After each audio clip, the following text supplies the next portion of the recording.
A pair of lovers enjoyed their time together. The man's tongue brought the girl indescribable pleasure.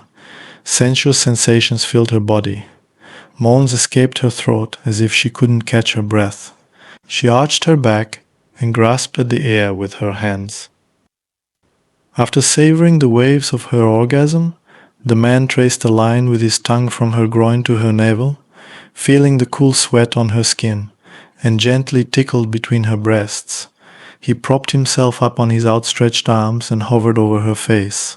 Suddenly he realized there was no more beautiful woman in the world. For a moment he observed her kiss-swollen lips, then met her unblinking gaze.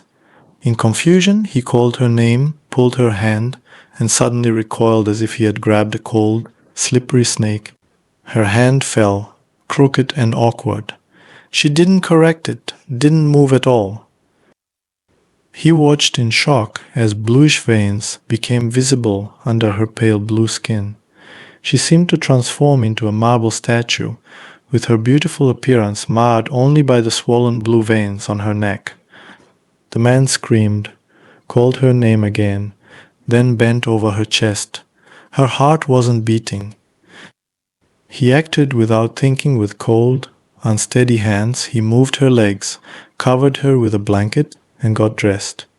In his mind, one thought repeated run. Jacqueline, the elderly mother of the dead girl, returned home a few hours later. She knocked softly on her daughter's door, and when there was no answer, she entered to find Amanda sleeping, wrapped in a blanket. The room smelled of roses. A large bouquet stood in a floor vase. 3 hours later, Jacqueline became worried. Trying not to make any noise, she leaned over to touch her lips to her daughter's forehead to see if she was sick, but lifeless eyes stared back at her. The police arrived very quickly. The elderly woman led them to her daughter's bedroom. The room smelled of roses. On the coffee table were 2 glasses and 2 cups, a juice carton, and a half-empty box of expensive chocolates. An open bottle of wine stood on the floor. White stains of dried semen were visible on the blanket covering the body. After a medical examination, the police concluded that the girl's death was violent and resulted from acute heart failure caused by air being injected into a vein. The examination of the body revealed an injection mark on the elbow vein. No traces of drugs or narcotics were found. The girl was pregnant 7 to 8 weeks along. Jacqueline answered the detective's questions clearly. Suddenly, unable to bear his pedantic calmness, she burst into tears. It was him. He killed her. How many times did I cry and beg her to stop?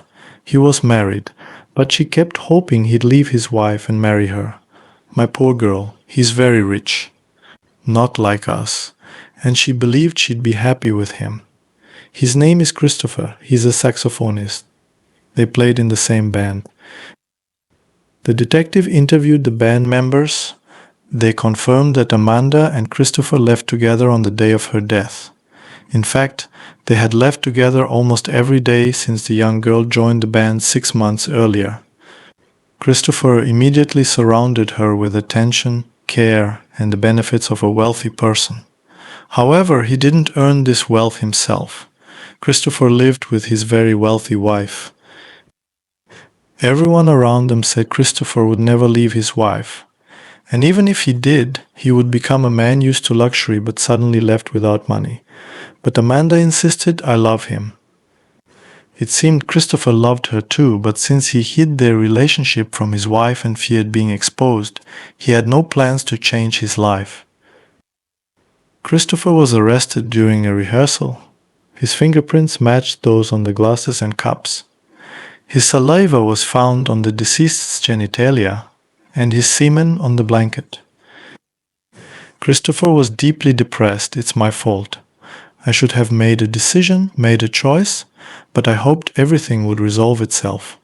And it did, but he denied killing the girl by injecting air into her vein. Christopher swore he didn't know how to use a syringe at all. He described the events as follows. We went to her place to make love. We had a snack in the kitchen, washed the dishes, then went to the bedroom. I started pouring wine. Then she said she couldn't drink. Amanda was pregnant. I froze with the bottle in my hand. She asked, "You're not happy, what could I say?" I wasn't happy. I just didn't understand what to do next. I loved her genuinely, not like my wife. I even felt I already loved her child. On the other hand, if my wife found out I had a child on the side, we didn't have any children. My wife is infertile. She would file for divorce, and all the property is in her and her relatives' names. I didn't plan to end up in a small apartment with a baby, a girlfriend, and her mom. But we could continue as before. I'd visit them during the day, help with the baby, and eventually come up with something. Amanda and I kissed. I said I was very happy to finally have a child, but if she thought it was too early, I wasn't against an abortion. She said she dreamed of this baby for a long time. Absent-mindedly, I pulled her to me, took off her panties, and started to caress her. I wanted her so much. She suddenly stopped me. We couldn't have sex, the doctor said, to be careful because of the risk of miscarriage. So I began to pleasure her orally. When I came to my senses, I realized she was dead. I don't remember what happened next. I think I wanted to dress her, but for some reason I didn't. I just ran away, got drunk in some bar, and came home after midnight. Christopher refused to talk about the injection. The syringe was not found. During the investigation, it was established that at the time of the incident, Christopher was in a state of significant emotional stress, so he could have confused or forgotten the events. The only thing that puzzled the detective was the absence of signs of a struggle or violence on the deceased. Could she have offered her arm for a lethal injection herself? The detective interrogated Christopher's wife. She was not very attractive, but an extraordinary woman, brilliant, confident. She spoke slowly, without gestures, her eyes fixed on the detective, weary from the heat. Her deep voice, emphasized by measured pauses, resembled the calm movement of powerful waters. Each word added light but precise strokes to the picture of the crime. The detective found himself thinking this woman was right. Christopher always avoided responsibility. Everything in his life happened on its own. Thanks to his wife's money, he never had any problems. Money, if you're not toughened by it from childhood, is dangerous. Because of it, Christopher remained a talented boy even though he was 40. Yes, he deceived me, cheated, that I believe. He didn't kill her. He couldn't do something like that. The wife hired a lawyer and was ready to cover any expenses. She was sure of one thing: Christopher was a coward, a scoundrel, but not a murderer. Additional investigation revealed the following details on the day of her death. Amanda had gone for a blood test ordered by her doctor. She was pregnant and knew it. She had a blood test which involved taking blood from a vein. Amanda had fragile veins. A small bleed occurred after the procedure, likely followed by a bruise. That's where the hematoma on her elbow came from. And it had nothing to do with her death, because injecting air into a vein kills within minutes.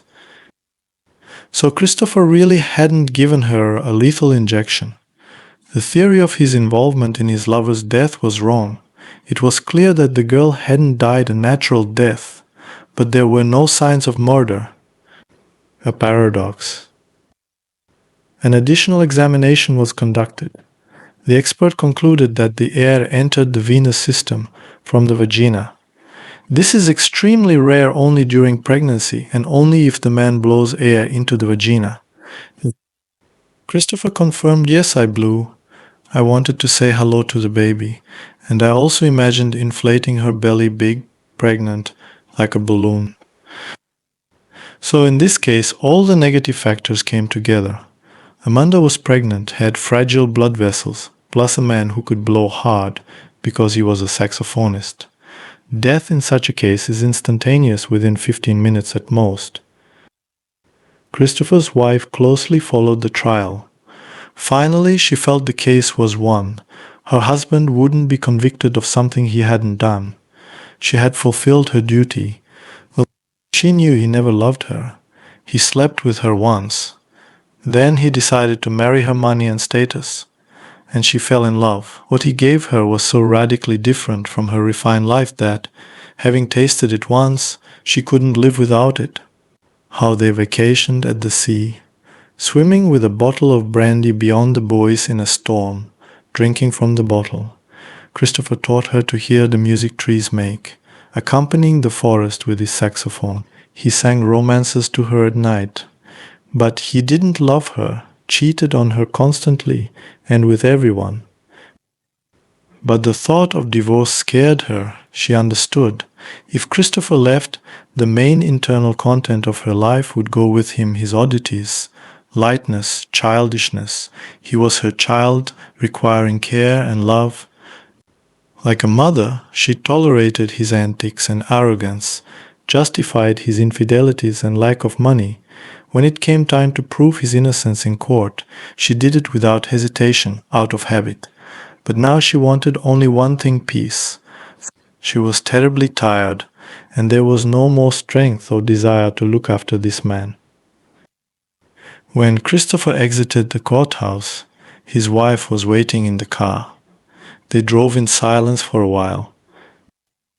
"I've packed your things there in a storage locker at the station. I've also filed for divorce. Among the papers you signed with my lawyer were the divorce documents. Here we are," she said as she stopped the car.